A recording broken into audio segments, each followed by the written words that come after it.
Olá, ouvintes! Começa mais um Conversa Criminal, o seu podcast sobre ciências criminais. Sou Augusto Rodrigues, advogado criminalista, e mais uma vez aqui contamos com a presença do professor Akhenaton. Tudo bem, professor Akhenaton? Olá, tudo bem? É um prazer estar aqui mais uma vez, Augusto. Um forte abraço aí a todos os ouvintes. E hoje o tema é muito interessante, né? Vai ser bacana essa conversa. E também para essa conversa convidamos o professor Giovanni Camargo. Tudo bem, professor Giovanni? Tudo bem, meu caro. Olá a todos que nos ouvem, ouvintes, Augusto, professor Akhenaton. É um prazer novamente estar nesse podcast que eu tanto admiro. Hoje vamos falar sobre o pânico moral e a sua relação com as ciências criminais, política criminal e toda essa relação também que envolve a criminologia. Mas antes da gente começar o nosso papo, como de costume, peço para os nossos convidados se apresentarem para os ouvintes que eventualmente não os conhecem. Então vamos começar com o professor Akhenaton. Meu nome é Akhenaton Tuxek Souza, eu sou professor aqui da Universidade Católica de Pelotas, do Programa de Política Social e Direitos Humanos, sou sociólogo, né, tenho mestrado e doutorado em Sociologia na Federal do Paraná, também tenho doutorado em Direito, também na Federal do Paraná, sempre pesquisando sistema de justiça criminal, mas agora já, né, posteriormente, também incluindo temas como conservadorismo, tecnologias, também esse espaço vinculado ao campo das plataformas, né, esse capitalismo de plataforma e seus efeitos sociais, sobretudo, né? Então me enquadro nesse espaço da sociologia, né, que tenta também compreender um pouco o direito, as interações, sobretudo vinculadas à violência e ao crime. Um prazer estar aí. Bom, meu nome é Giovanni Camargo, eu sou mestre e doutor em Sociologia pela Universidade Federal do Paraná, eu sou especialista em Direito Penal e Criminologia pelo Instituto de Criminologia e Política Criminal, sou bacharel em Direito, atualmente eu sou coordenador do curso de Direito do Instituto Superior do Litoral do Paraná, que fica aqui em Paranaguá, na minha cidade, e o meu foco de pesquisa é justamente o que a gente chama de sociologia do crime, sociologia da punição, também temos estudado um pouco movimentos sociais, tecnologias, né? Enfim, o meu foco de pesquisa ele é mais vinculado às questões que diz respeito ao controle social e à violência. E, professores, adentrando ao nosso tema principal do pânico moral, como é a relação dele com as ciências criminais? Também, né, já faço a pergunta, né? Por que esse interesse pelo estudo do pânico moral? Bom, o conceito de pânico moral, ele é cunhado pelo Steve Cohen, né, que é um sociólogo, e ele vai utilizar esse conceito para explicar como existe um fenômeno social que surge nas sociedades de tempo em tempo, que ele é basicamente uma espécie de histeria coletiva, né, baseada num medo irracional, e ele é medo irracional porque ele não se vincula a fatos objetivos, e que é utilizado pela mídia ou pelos aparelhos de controle social para justificar a perseguição de indivíduos desviantes através do controle social punitivo. Então, o Stephen Cohen, né, ele vai utilizar o conceito de pânico moral para se referir a um certo tipo de perseguição que existiam a grupos, né, de jovens, que eram os rockers, na Inglaterra, que eram entendidos como pessoas desviantes, né, enfim, criava-se todo um imaginário desses jovens como bagunceiros, né, enfim, pessoas que estão desestabilizando a ordem, né, jovens perigosos, gangues de ruas que estão vandalizando as cidades, né, e que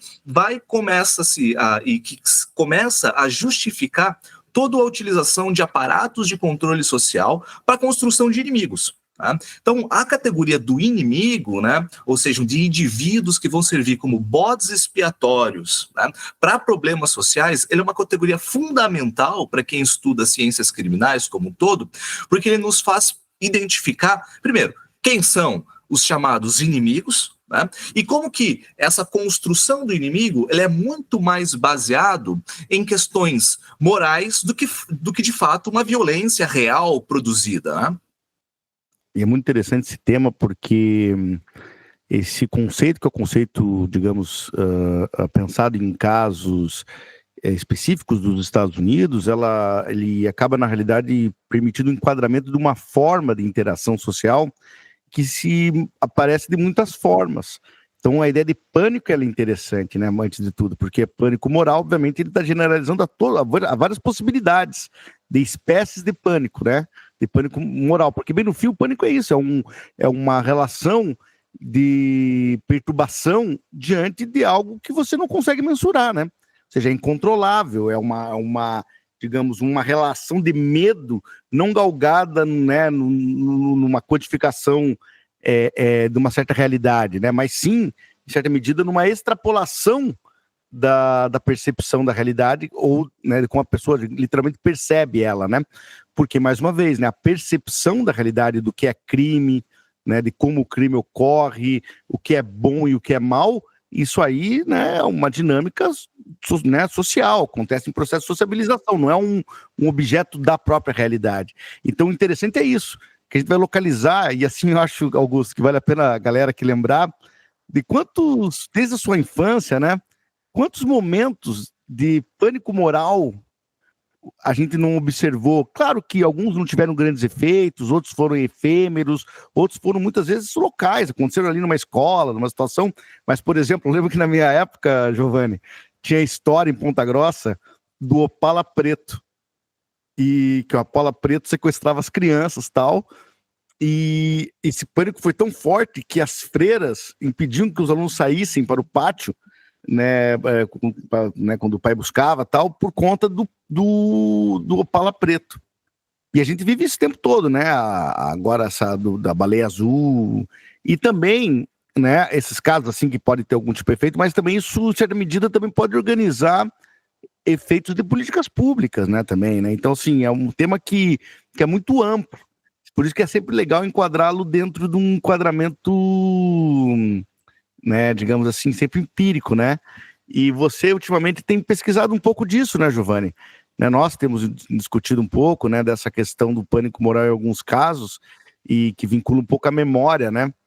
Como que você tem articulado essa ideia da memória, do pânico, né, a partir do exemplo empírico, né, que é o caso aí das cartas do diabo? A gente, só para exemplificar, né, eu acho que todo mundo ficou sabendo de um pânico moral recente, né, relativamente recente, que é a história do kit gay. O que era a história do kit gay? Só para situar os nossos ouvintes, né? Era uma teoria da conspiração criada pela bancada evangélica uma semana depois do Supremo Tribunal Federal conceder ao casamento homoafetivo o mesmo status do casamento heteroafetivo, em que dizia-se, né, que o governo do PT estaria distribuindo cartilhas nas escolas que introduzem crianças à pedofilia, às práticas sexuais e à homossexualidade. Né? E aí, para vocês terem claro, isso criou-se lá por volta de 2013, mas em 2018, 2017, o ex-presidente Jair Bolsonaro traz isso, né, novamente essa ideia, e joga, inclusive, no Jornal Nacional, né, ele fala abertamente sobre essa questão do kit gay, e ela foi fundamental, Augusto, para determinar o comportamento político e de voto das pessoas, a tal ponto que um dia eu cheguei em casa e minha mãe falou assim: eu vou votar no Bolsonaro porque ele vai acabar com essa coisa de sexo nas escolas. Eu falei, então, mas é o seguinte, se o problema é acabar com o sexo nas escolas, você pode ficar tranquila que isso nunca existiu, né? Quer dizer, o kit gay nunca existiu de fato, mas quer dizer, o pânico, né, a narrativa, ela foi tão eficaz, para se você ter uma ideia, existem pesquisas que demonstram que um dia, antes das eleições, a palavra kit gay, ela foi uma das mais procuradas no Google no Brasil. Quer dizer, ela determinou o voto de muita gente, ela determinou o comportamento político das pessoas. Né? E que, claro, é um medo irracional e que não encontra factualidade. Mas é aquela história de que uma mentira contada 1000 vezes torna-se verdade. Né?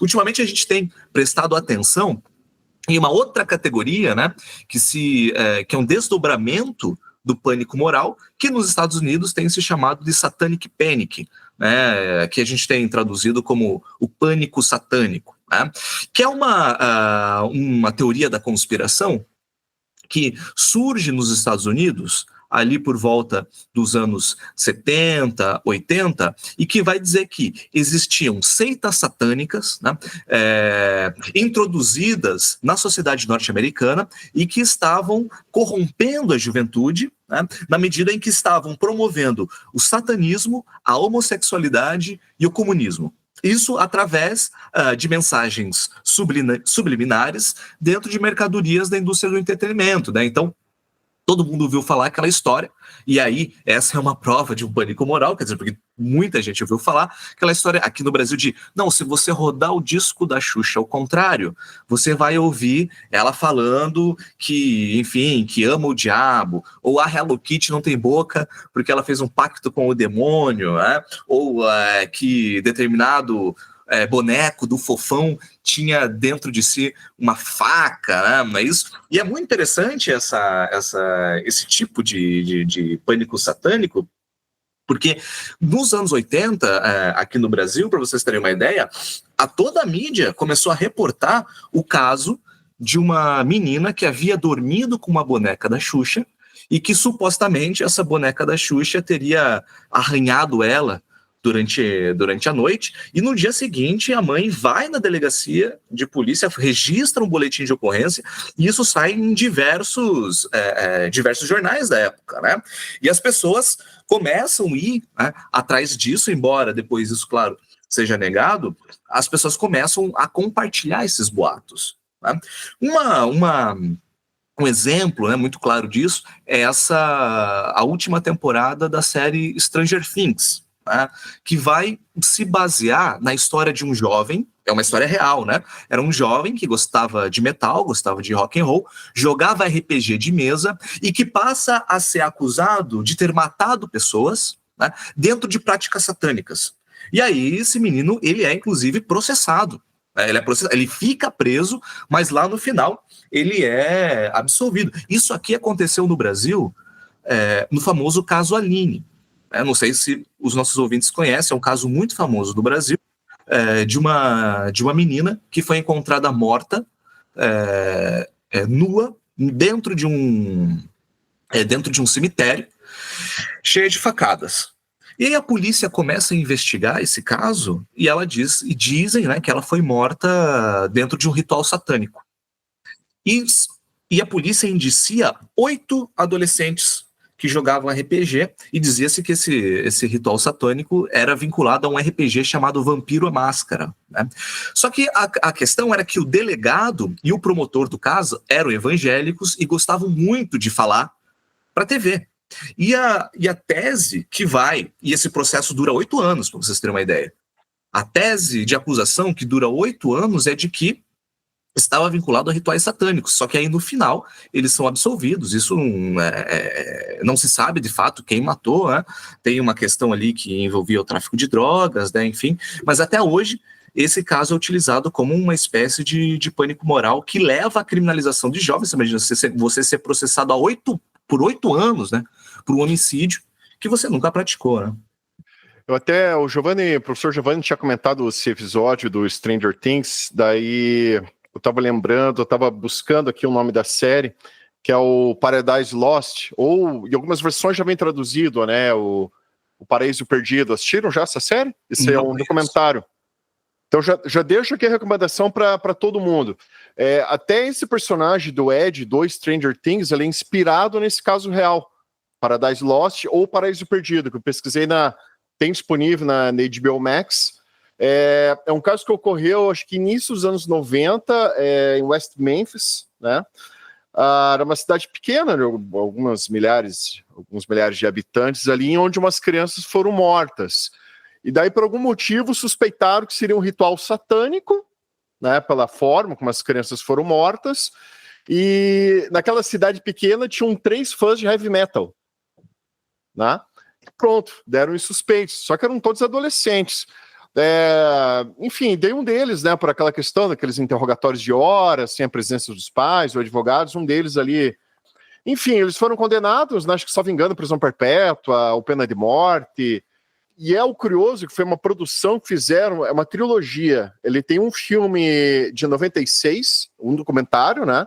A primeira parte, 96, eles estavam presos. A segunda parte é 2000, ano de 2000. E a terceira é 2011. Mas é um exemplo clássico que eles dão, assim, de pânico moral, essa coisa do terror satânico, e o júri condenou só com base nisso, por algum motivo, pelo fato deles serem fãs de heavy metal. Enfim, então já deixo aqui a dica, né, dessa série Paradise Lost ou Paraíso Perdido, né, dependendo da plataforma que vai assistir. Pelo que eu vi, tem disponível na HBO Max e no Prime Video.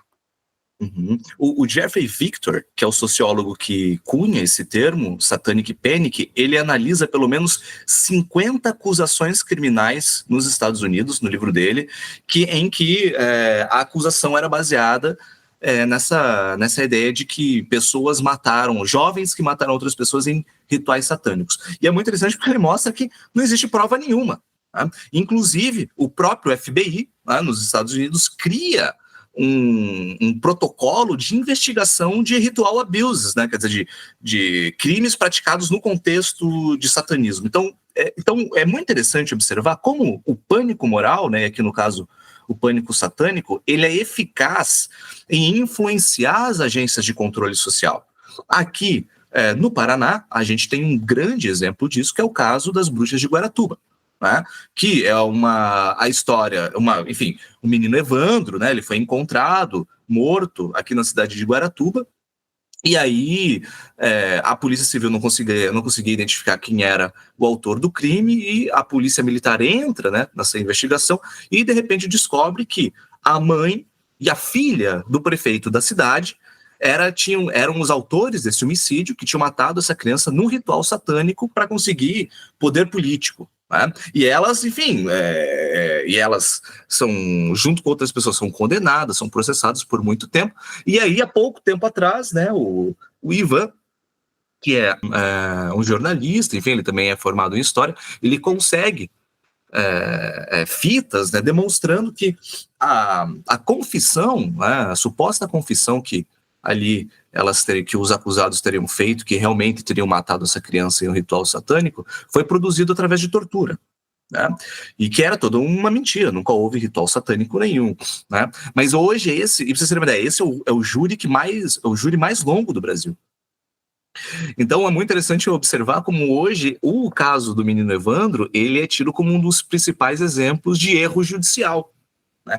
Muito influenciado por esse fenômeno social que existia no começo dos anos 90, que todo mundo ouvia de que existiam grupos satânicos tentando corromper a juventude, né? O exemplo que eu acabei dando aqui, né, do disco da Xuxa, da Coca-Cola, que se você olhar tá escrito Alô Diabo, né? Enfim, tudo isso influenciou o comportamento das pessoas, né? E mais recentemente,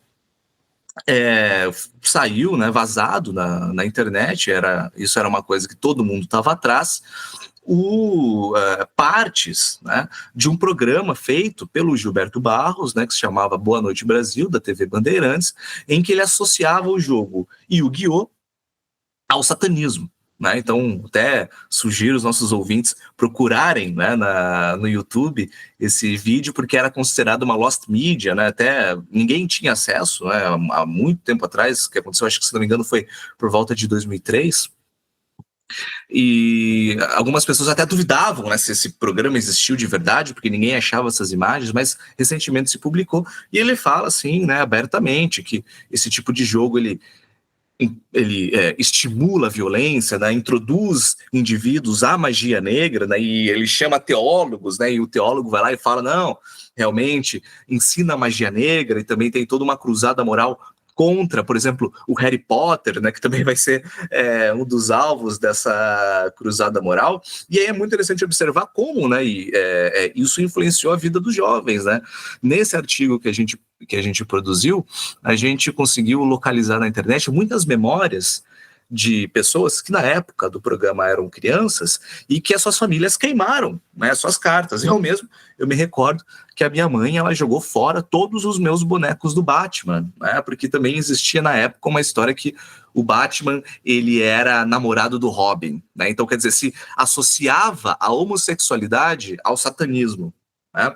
Também tinha toda uma história que os Smurfs estimulavam a homossexualidade, o Rei Leão, né, a história do leão que andava rebolando, né? E é muito interessante, Augusto, porque na época existia uma VHS que rodou de mão em mão de um pastor brasileiro que fazia essas acusações, né? Então ele falava do Rei Leão, falava dos jogos de Super Nintendo, falava da Ariel, a Pequena Sereia. Quer dizer, ele pegava quase todos o que estava em alta na época, né, da Disney, e associava ou a homossexualidade, né, ou a produção de violência, mas sempre através dessa ideia de satanismo, né? E essa fita rodou de mão em mão entre as famílias, né?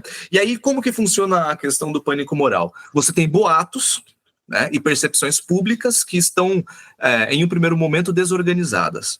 E o Stephen Cohen vai falar que a mídia ela vai ser fundamental na produção de um pânico moral, porque ela vai ser responsável por organizar esses boatos e esses rumores e percepções públicas que antes encontravam-se desorganizadas. Então, a mídia sensacionalista ela consegue produzir um corpo interpretativo para determinados problemas sociais. E ele anexa isso a outras percepções, né? Como, por exemplo, a crise da família, né? A crise da autoridade. Quer dizer, você cria bodes expiatórios para dizer, olha, os adolescentes eles não respeitam mais seus pais porque estão sendo influenciados por esses tipos de práticas satânicas, por conta do videogame, né? Enfim, ou por conta da música, do rock and roll, né? Enfim.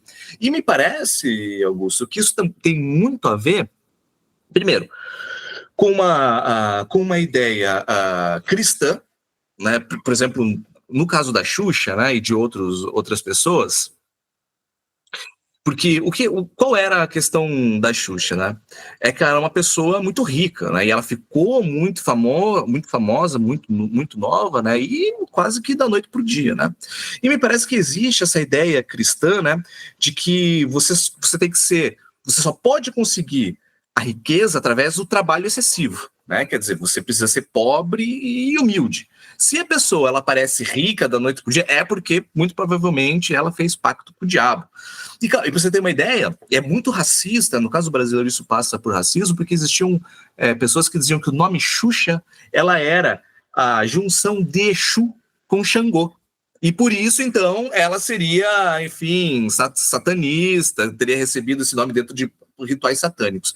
Então, o pânico satânico no Brasil, ele passa, né, muito por uma questão racista. Inclusive, no caso do menino Evandro, aqui de Guaratuba, quem é acusado de matar o menino Evandro em um ritual satânico é um pai de santo negro. Então, quer dizer, existe, através dessa ideia de que a Umbanda, o Candomblé também são práticas satânicas, se associa isso a práticas de homicídio. E, inclusive, esse pai de santo morreu, né? Enfim, alguns deles morreram dentro da cadeia, ficaram presos por muito tempo, né, mortos dentro do sistema prisional, de um crime o qual eles nunca cometeram e foram torturados para confessar. Assim, a gente pode... Esse debate é muito interessante por conta também da questão da moral. É interessante fazer um enquadramento aqui, digamos, já que é uma conversa criminal, né? A gente vai fazer um enquadramento aqui, digamos, mais analítico, porque o Stanley Cohen, ele está pensando numa abordagem também, em certo nível, que é interacionista, né?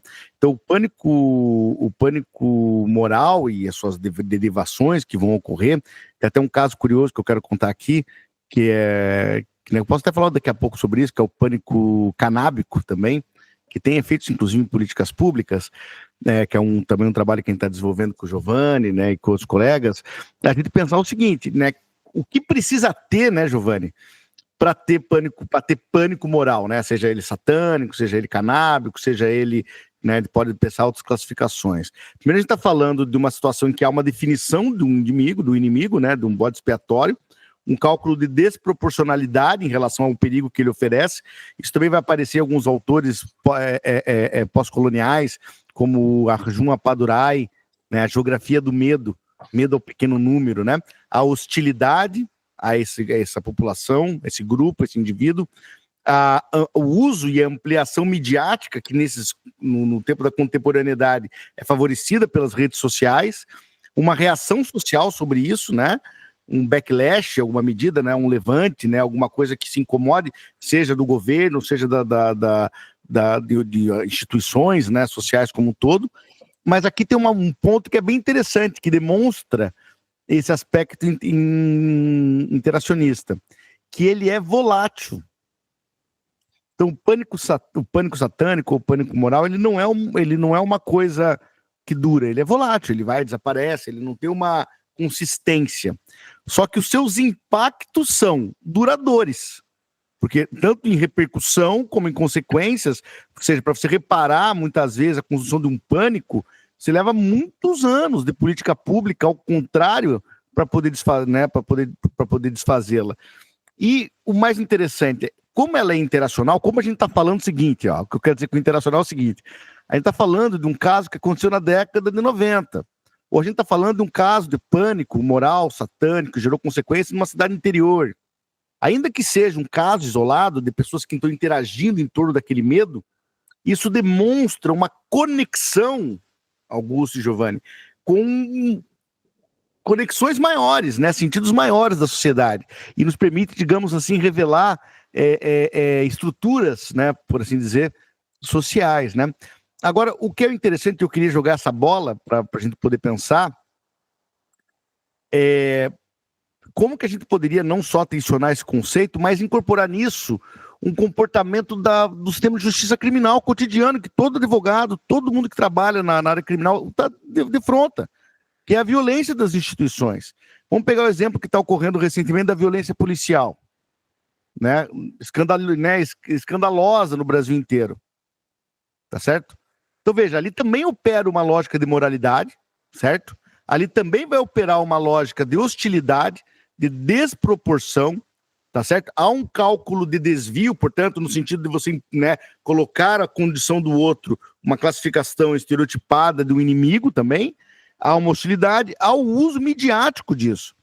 Porque não adianta agora, né, se tiver algumas mídias mostram, né, a questão da violência, né, porque de fato ela ocorre, mas há um processo de construção dessa violência que é subsidiada por um conjunto de instituições que apoiam ela, né? Senão não ocorreria.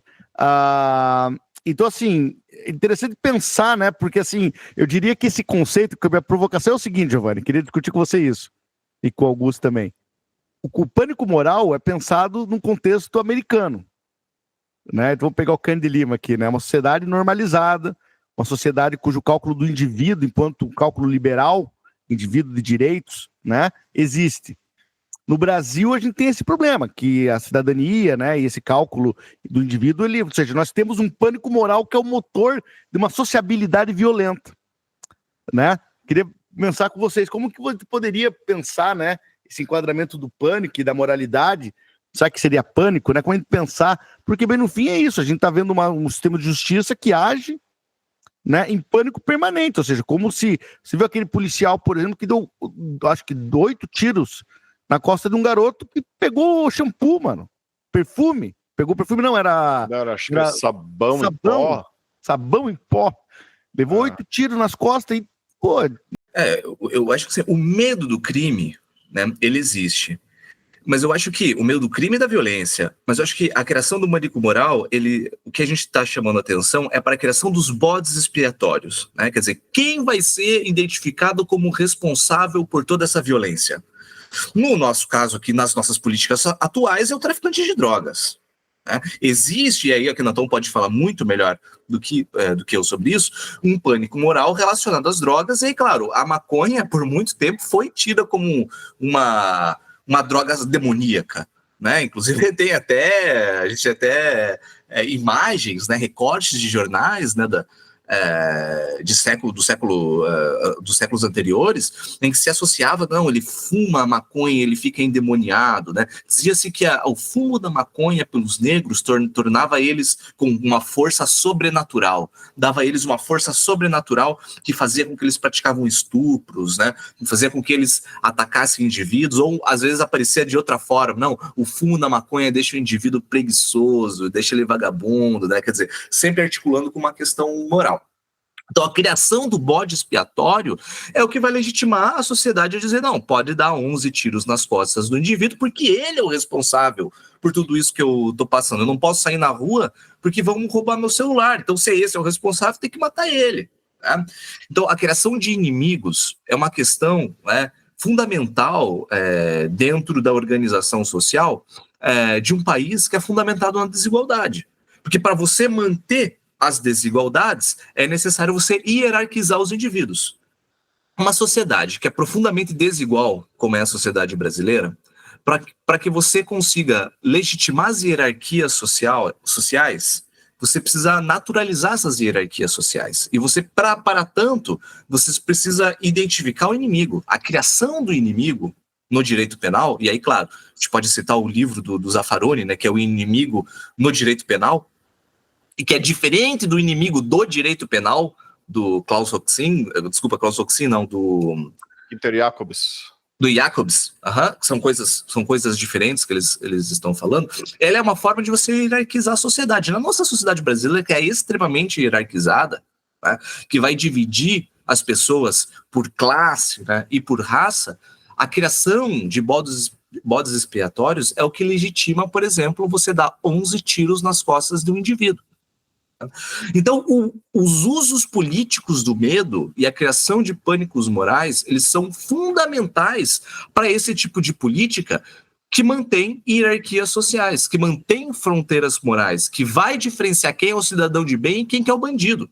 Né? Quer dizer, para que a sociedade apoie, né, e não se importe com a execução de um jovem que estava furtando sabão, ela precisa identificar aquele sujeito como responsável por todos os males da sociedade.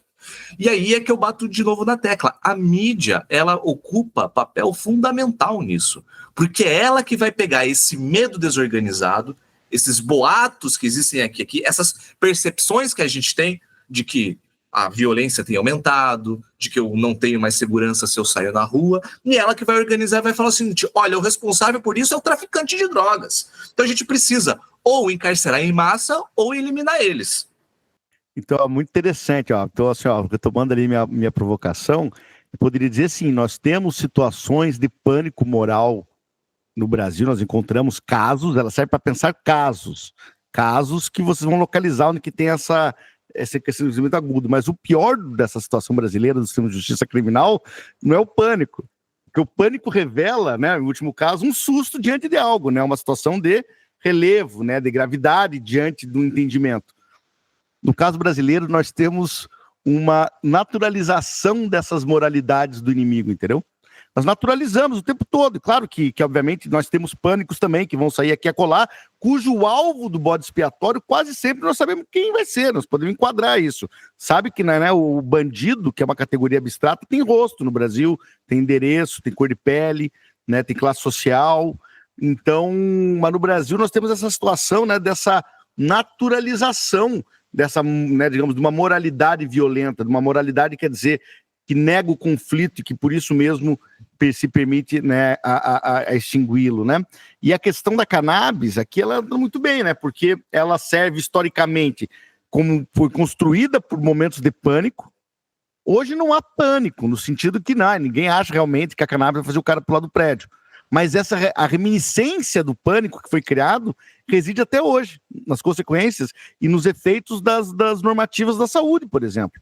Né? Então, eu, Giovanni e outros colegas apresentamos um trabalho agora na Fiocruz, um evento em Granada, que se chama justamente o negacionismo e o pânico moral na construção das normativas.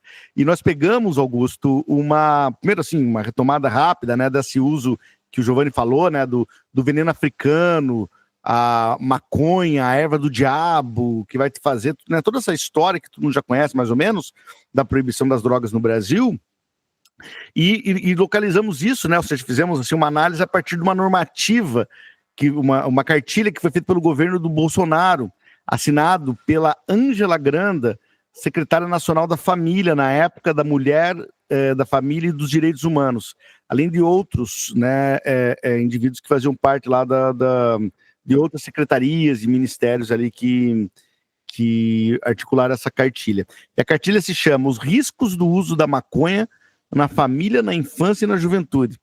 E é muito interessante, porque ela vai usar dessas mesmas estratégias, né, Giovanni? Só que de uma forma mais, por exemplo, ela vai fazer um universalismo dos problemas, usando uma visão absolutamente parcial, maniqueísta, uma dramatização, e tentar, mais do que isso, acho que o grande efeito de um pânico moral e os seus efeitos, né, longevos é isso, ela pode enquadrar novos regimes de verdade, né, ou seja, o medo pode se encralacrar e acontecer uma espécie de uma acumulação social da violência, não é isso que diz o Michel Miss, quer dizer, então, o que se construiu durante 30, 40, 50, 60 anos sobre a cannabis, ainda hoje gera impacto.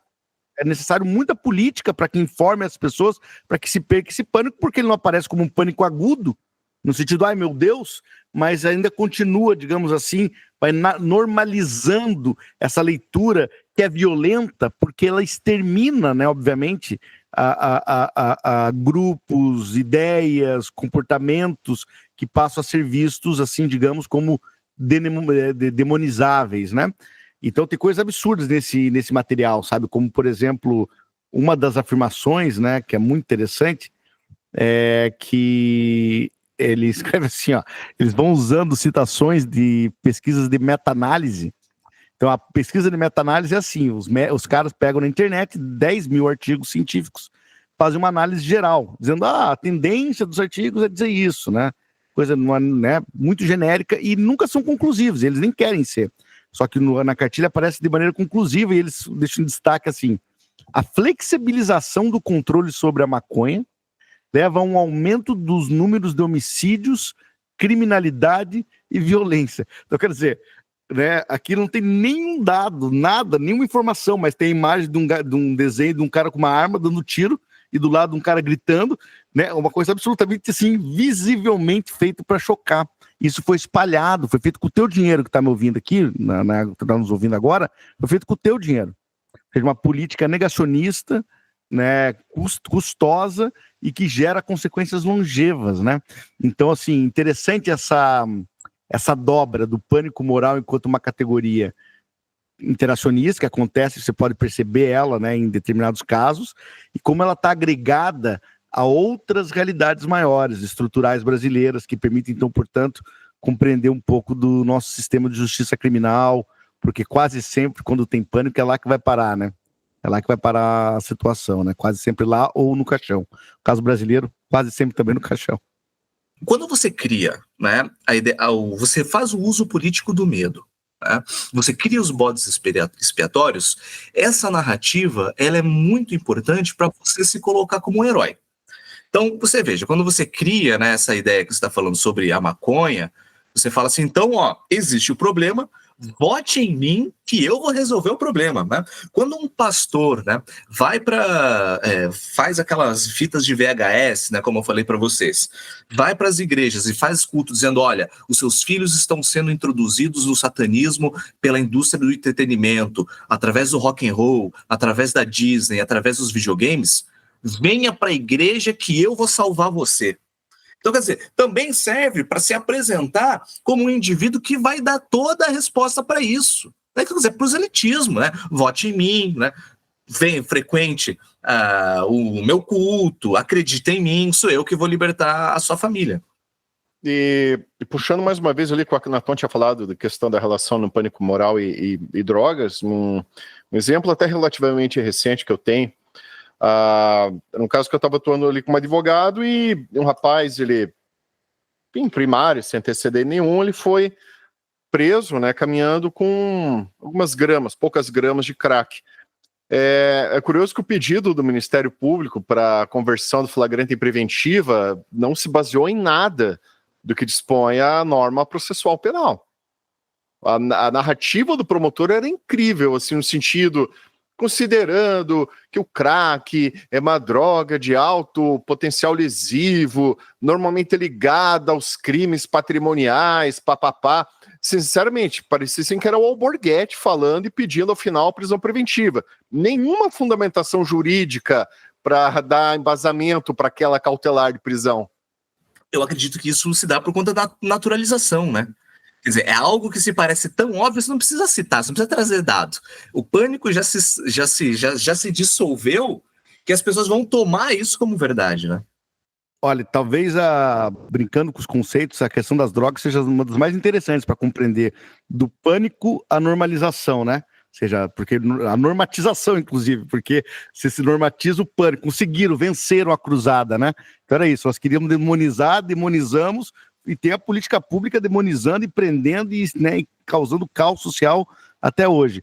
E aí você falou da CHC, me permita ler um trecho da minha pesquisa do traficante de usuários, que é justamente isso, é um habeas corpus, tá, pessoal, usado em sentenças, né, das mais comuns aí de todas as varas do Brasil, não, do Paraná, né, que é a pesquisa comumente, assim, utilizada para justamente garantir a prisão. Diz assim: o brilhantismo e a visão social espalhada no habeas corpus 505.035 do Tribunal de Justiça do Paraná, no qual se ressalta a gravidade do crime de tráfico de drogas, principalmente pelo seu poder de desencadear outros delitos e condutas antissociais, além da desestabilização da sociedade como um todo, por estimular a prática de, por exemplo, crimes contra o patrimônio para obtenção de numerários pelos dependentes para adquirir mais drogas, crimes violentos praticados pelo usuário que, sob o efeito do entorpecente, perde sua capacidade de autocontrole,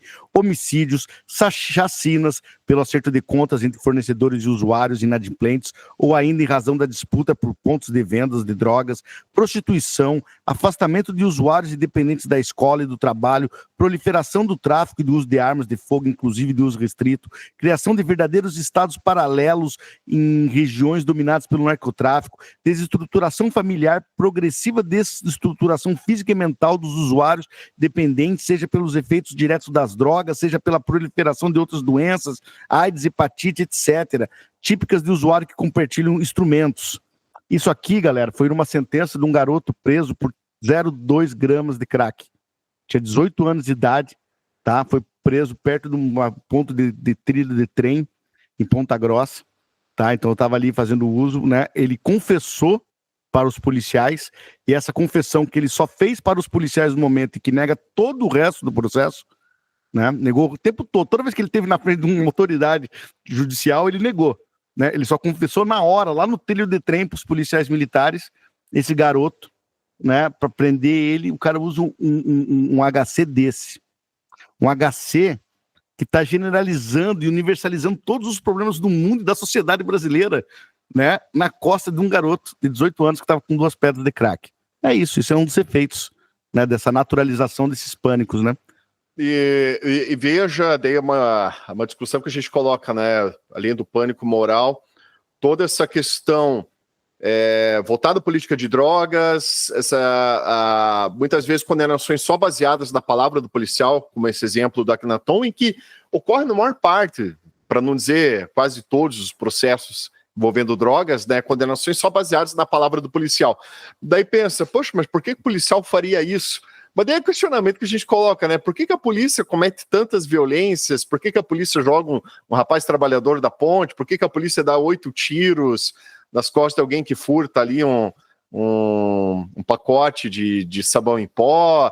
Então, esses questionamentos que a gente coloca, o porquê isso? Por que essa perversidade de querer condenar as pessoas, ou querer imputar alguém a um crime que essa pessoa não cometeu? É curiosa essa uma coisa sádica até, e o que a gente tem que reforçar mais uma vez é a importância das câmaras corporais para justamente fiscalizar o poder desse agente que é imbuído, né, esse agente do Estado, né, que ele está ali representando o Estado, a força de violência do Estado, né, que é a polícia.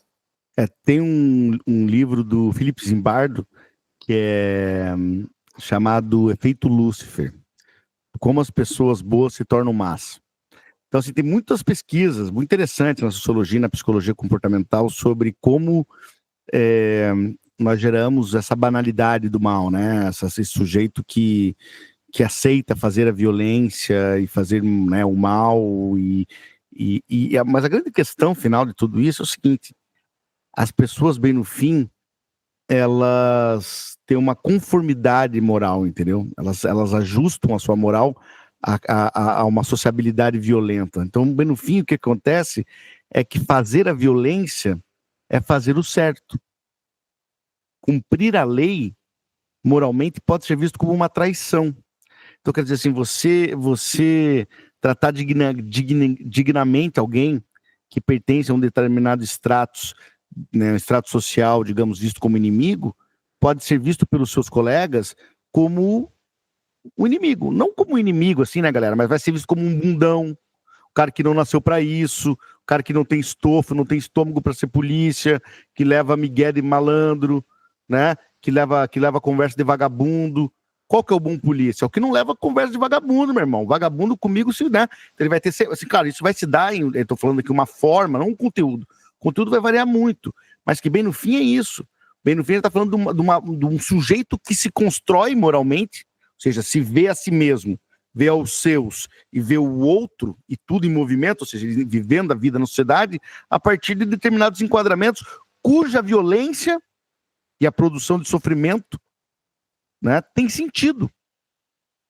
E tem sentido porque, sim, nós conseguimos lastrear historicamente isso. Na escravidão, no corretismo, né, no paternalismo, né, nessa lógica de fazer a dor como elemento pedagógico. Que está em muitos locais, está na própria educação do policial militar.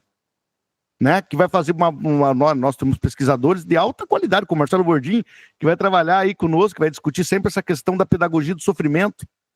Né? Então, assim, bem no fim, isso também está revelando como essa sociabilidade vai construindo sujeitos que vão aprendendo a viver a vida reagindo a partir da violência, se não sempre sabendo que pode acontecer, ou sempre. Entendeu? Não é o fato que aconteça sempre, toda hora, mas a pessoa sabe que pode acontecer toda hora. Entendeu? E o fato dela saber que pode fazer isso a toda hora possibilita momentos como esses, que que vão se cada vez mais se naturalizando. Então, sabe, é uma situação. Eu demorei para entender isso. Foi uma coisa que afetou muito a minha conversão, digamos assim, de advogado, né, para ser pesquisador. Assim, eu queria entender isso. Como que pode as pessoas fazerem isso, né? Porque imagina, os caras foram presos, policiais também, entendeu? Aquele policial lá que não se vê como um trabalhador, mas se vê como um herói, né? Se vê como alguém que está numa guerra, numa luta, e não se vê como um trabalhador, né, cara, que deveria ter direitos também, lutar para que tenha dignidade, para que tenha um mínimo de possibilidade de exercer, talvez, melhor as suas funções, aquele sujeito está preso. Então, mesmo sabendo que ele pode ser preso, fazendo alguma coisa ilegal, ele faz. Sem precisar fazer. Isso que é mais interessante. Porque ele podia simplesmente pegar a pessoa, se está ilegal, leva para a delegacia, é problema do delegado. Meu serviço acaba aqui. Ele não quer fazer só o serviço dele. O estrito cumprimento do dever legal, que a gente chama. Ele não quer fazer isso. Ele quer largar, porque é uma guerra. Entendeu? E mais um exemplo. É um exemplo que dói dizer isso para mim. E eu quero que meus colegas aqui, que os ouvintes saibam disso. Por isso que o direito penal tem dificuldades de controlar a violência de gênero. Porque cometer crimes, como esses policiais cometeram, né, ou seja, ou também crimes de gênero, qualquer tipo de crime, às vezes, e na nossa sociedade que é de honra, é assim, né, cometer crime é uma forma de controlar aquilo que você acha que é ruim.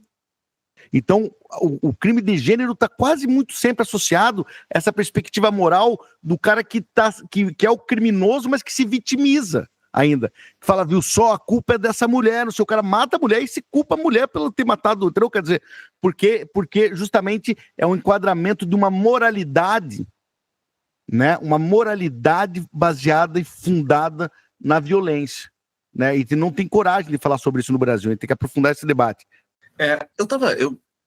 Para adicionar isso que você está falando, aqui eu estava vendo recentemente a audiência de custódia daquele policial que jogou um rapaz de cima da ponte. Quando chega na audiência de custódia, esse policial agora está preso preventivamente, ele chora sem parar. O que eu fico pensando, né, eu vi algumas análises nesse sentido, é que o pessoal fala da síndrome do pequeno poder, né? O sujeito, ele é incentivado a fazer esse tipo de coisa, ele nem pensa no que ele está fazendo, ele é naturalizado, tá? Através de uma política pública, né? Através de discursos, de narrativa que vão dizer que ele tem que acabar com o bandido mesmo, que ele pode fazer aquilo e não vai acontecer nada com ele. Mas quando ele é preso por isso, ele é responsabilizado naquele momento que ele cai na real e ele vê o que ele fez, talvez ele sinta o remorso e comece a chorar incontrolavelmente. E ele fala, puta, olha o que eu fiz. Então o que acontece? Essa narrativa, né, de violência policial, de bandido bom é bandido morto, e que incentiva a prática de crimes por policiais, quando o policial vai lá e ele pratica, ele se sente incentivado, mas no momento que aperta no calo dele, ele fala, olha a besteira que eu fiz. Né? Não deveria ter feito. E eu não duvido que ele se arrependa. Claro. Mas quer dizer, ele nem percebeu no momento que fazia o que aquilo poderia gerar para ele. Que também tem muito a ver com a certeza da impunidade, né? A gente sabe, tem dados da Defensoria Pública que dizem que 98% dos inquéritos em que se apura mortes praticadas por policiais é arquivado antes de virar processo, 98%. Né? Então, quer dizer, há uma pequena parte que vira processo, e você imagina, dessa pequena parte que vira processo, quantos deles são condenados?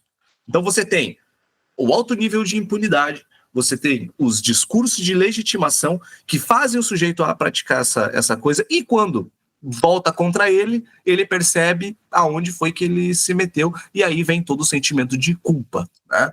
E aí é tarde demais, porque, enfim, esse sujeito já está preso, agora não adianta mais chorar, né?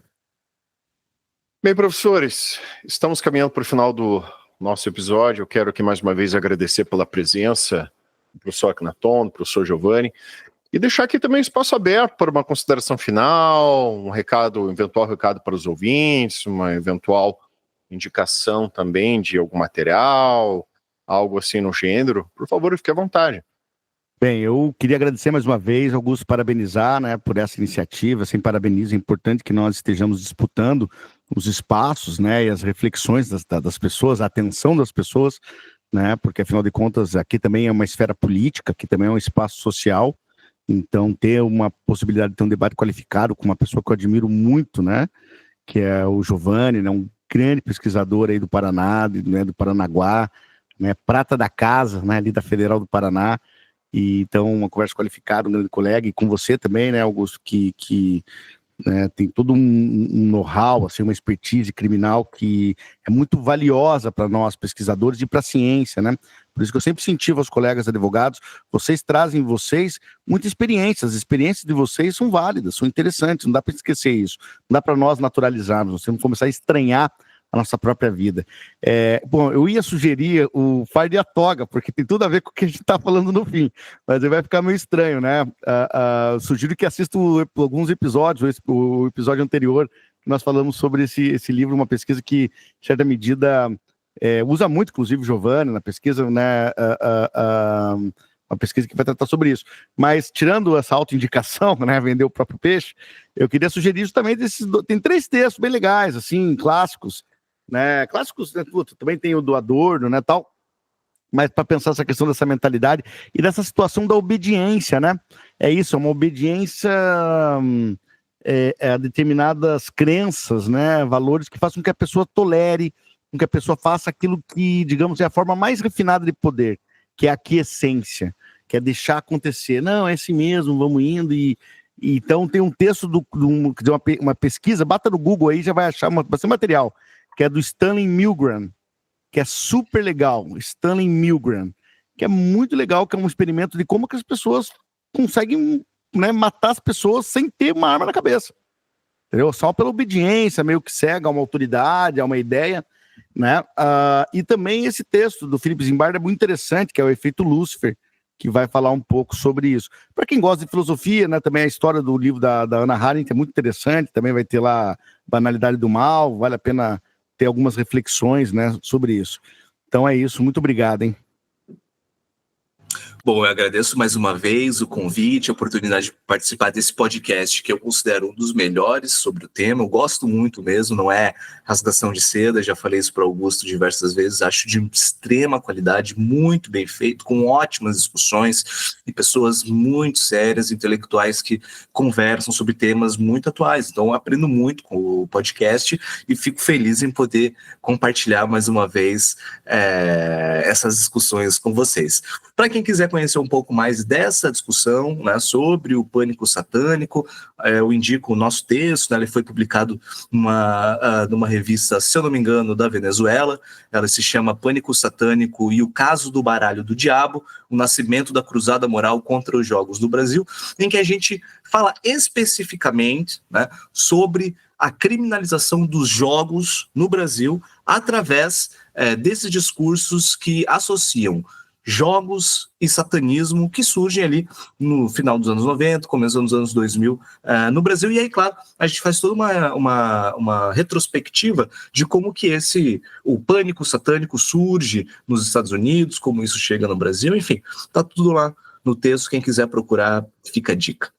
É isso. Eu vou deixar essas indicações dos professores aqui na descrição do episódio, inclusive se eu conseguir o link, vou colocar o vídeo do Gilberto Barros falando do baralho do diabo, do Yu-Gi-Oh!